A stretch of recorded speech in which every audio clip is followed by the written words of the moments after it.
Dictation start now. Mr. Raj Malhotra, Learned Senior Counsel appearing on behalf of the appellant, would submit that the division bench of the High Court committed a serious error in passing the impugned judgment insofar as it failed to take into consideration the importance of holding a physical test before preparation of the select list. The Learned Counsel urged that arbitrariness on the part of the selection committee is apparent from the fact that the order of holding test was pushed to the background.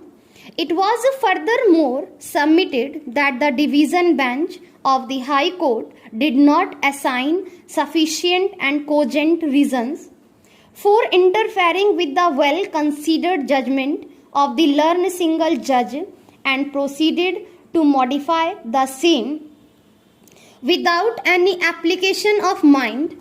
Our attention was moreover drawn to the fact that the purported reason for modification which were enumerated in paragraph 12 of the impugned judgment really contain the statement of fact and thus the same is wholly unsustainable. Mr. P.K. Goswami, Learned Senior Counsel, appearing on behalf of the private respondent, on the other hand, would contend that the appellant in the facts and circumstances of this case must be held to be stopped and precluded from raising any contention with regard to the validity of otherwise of the procedure for selection adopted by the selection committee, as he had participated in the selection process. Without any demur whatsoever, it is stated that pursuant thereto and in furtherance thereof, only the said respondent had been appointed and had been working since then.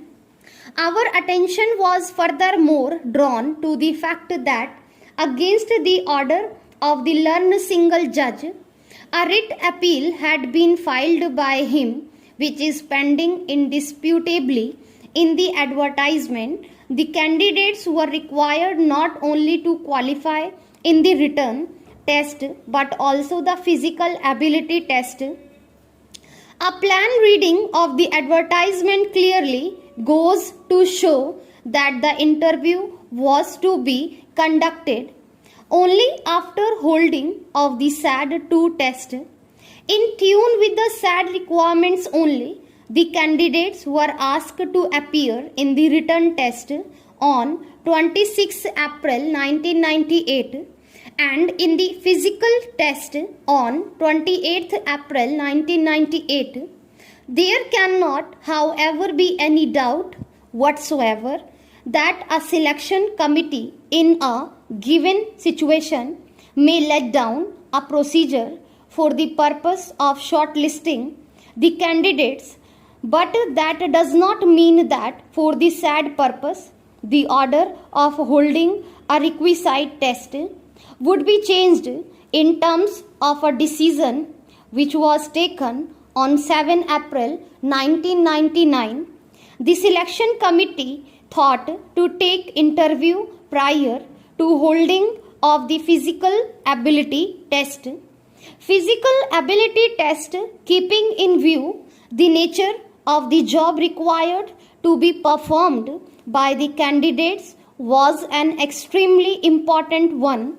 Passing in the physical ability test is a sine qua non for selection of the candidates in the post of Sub-Inspector of Police. It was indeed a competitive test and the merit list should have been prepared not only on the basis of the written test and interview but also the physical ability test.